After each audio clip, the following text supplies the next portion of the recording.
Hi guys, it's a spontaneous sportsman here. Today I'm turkey hunting in the New Mexico National Forest. Got all the gear on. I'm going to show you pretty soon. Basically, let me give you a rundown on turkey hunting. It's springtime right now. It's actually May 1st. It's a Monday, so there's not going to be a lot of people out here in the woods. The other thing about the season in New Mexico is it's April 15th through May 10th, so you've got almost about a month. We're about 10 more days left in the season. Usually a good time to come out to the woods to go hunting is going to be a weekday, just because there's going to be less people than the weekends. Most people are off weekends. It's a little windy right now. I don't know if you guys can see that. There's a couple techniques you can use on turkeys. The subspecies I'm hunting today is called the Merriams. They're typical to the mountains. This is a ponderosa pine forest here, and I'm going to give you kind of a brief overview of the land here. But basically there's two other subspecies of turkeys in New Mexico, the Goulds in southern New Mexico, and also the Rio Grande subspecies are here, and those are usually by waterways. But today we're hunting the Merriams. In the springtime, the turkeys are trying to mate. They're trying to reproduce. So what we take advantage of, one of the techniques we use is trying to take advantage of their instinct to mate with a female. So I have a couple calls that I'll show you pretty soon, and those imitate a female, and the tom, the one that we legally can harvest here, has a beard, and he'll come into a female call, and hopefully that's when we can take him. I'm going to show you a technique we can use, a couple techniques we can use to try to get those toms in, but let me just show you what we're dealing with here. We got a meadow, and I'm going to show you what the meadow looks like. Turkeys, like Merriams, like to use meadows, open places, to do their courtship displays. The male will fan out his tail and strut around to attract a female. They like open meadows like this, but we can also, you'll also see some forest back here.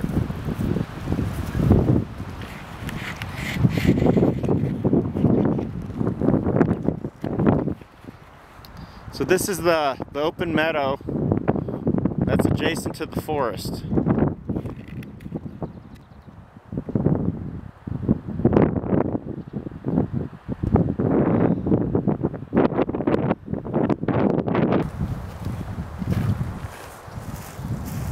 Hi guys. One of the techniques you can use to try to find turkeys is to look for a roost tree. A roost tree is usually going to be a large tree, pretty thick in diameter, that can support the weight of a turkey with its branches. A roost tree, you're going to know pretty quickly because it's got turkey turds under it, probably a bunch. And I'm going to show you now what a turkey turd looks like.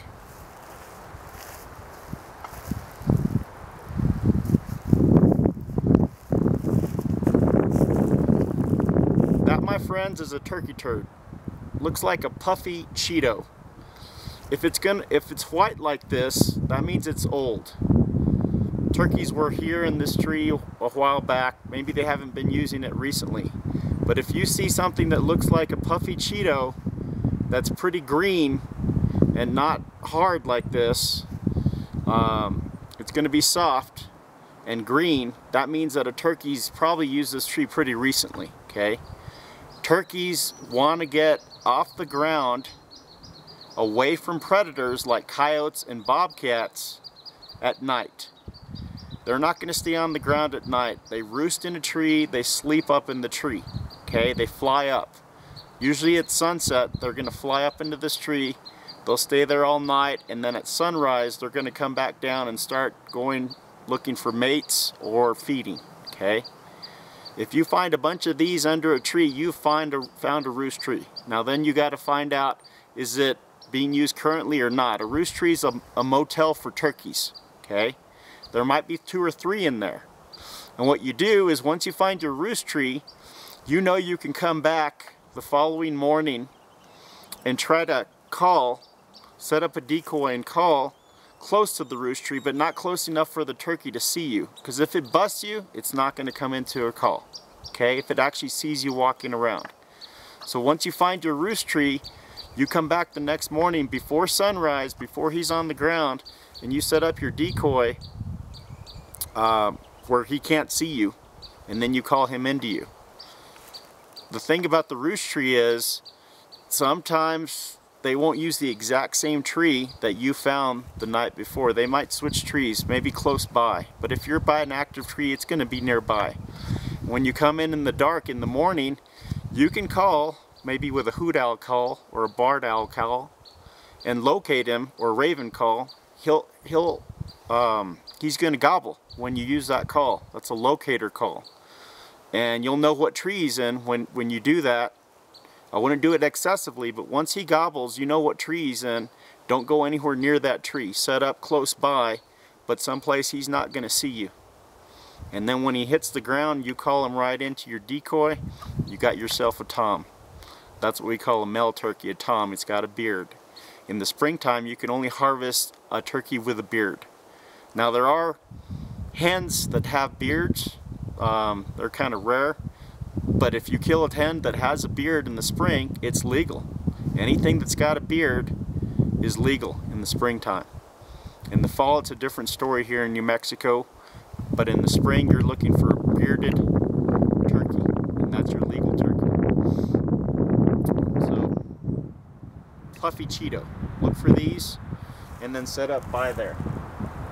And you can see this tree has got quite a few turkey turds under it. There's another one. Sometimes they ball up, but it's usually looking like a Cheeto. Okay. So this tree here, it's an old tree. These are all white. Probably would hunt around here, but not right by this, because they're in here. You know they're in here. You just got to locate the current tree with the soft turds that are green. Okay.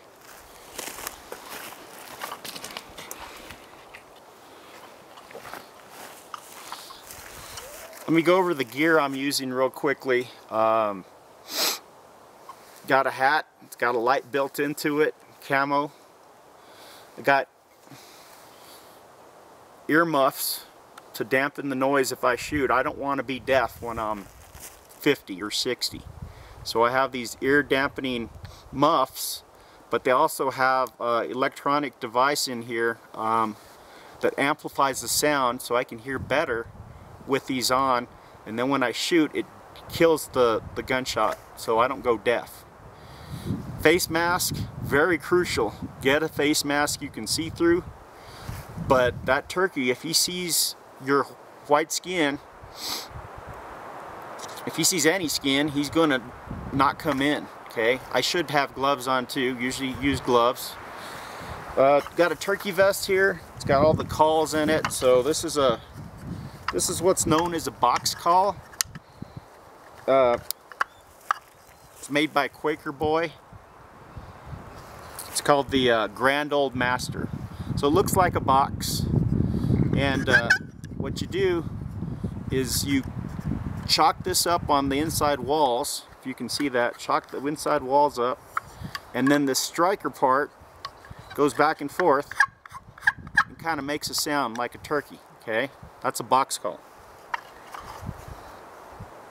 Another call I have here is a mouth call. Okay, this is it's called Old Mama Hen, and these mouth calls, usually you put them inside a plastic HS strut container like this. I got a bunch here, different sounds.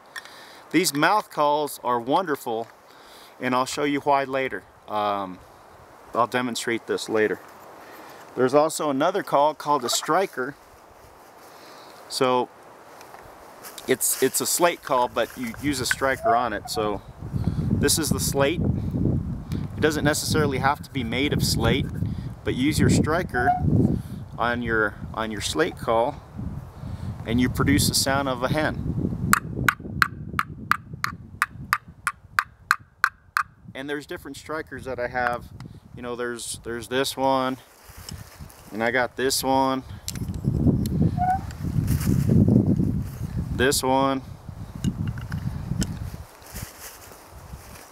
and this one. So these strikers, they all make different sounds because they have different pieces that hit the actual slate part. So if you notice, the box call, the strikers, there's a push call too, which I don't have.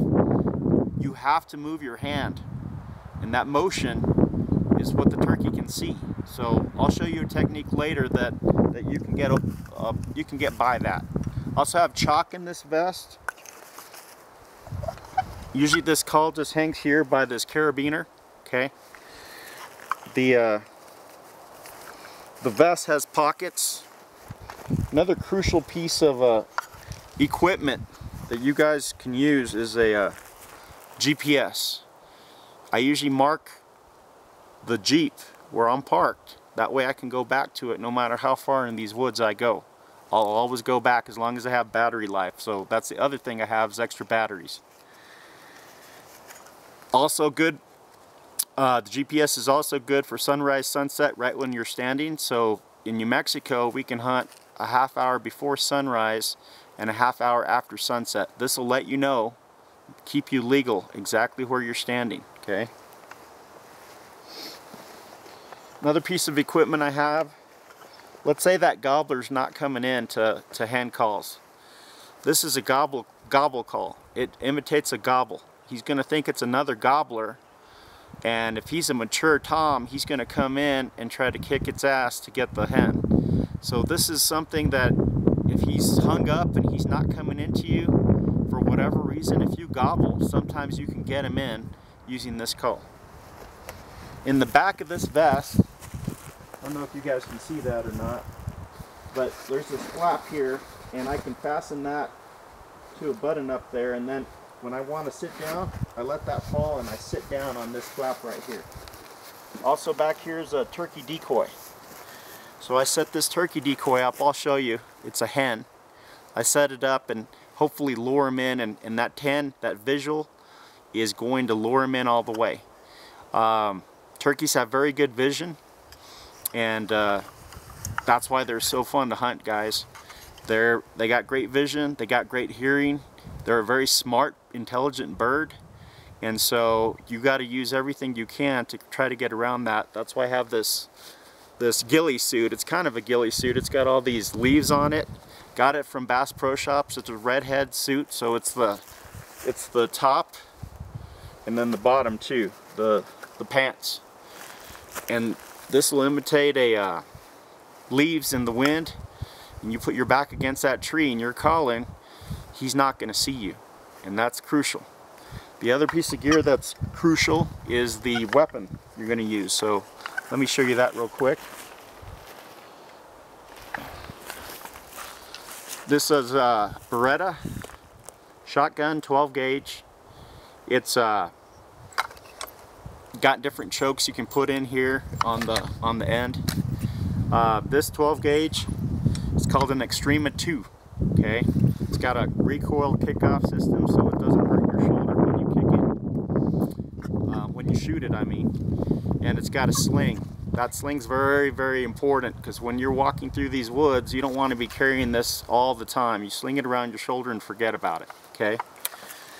The shotgun shell I'm using today is a 3.5 inch number 4 Remington nitro turkey load. Okay, so the choke I'm using in this weapon is a full choke. So these pellets are going to come out number 4s, and you're going to aim at the head, and it's going to be a humane kill shot.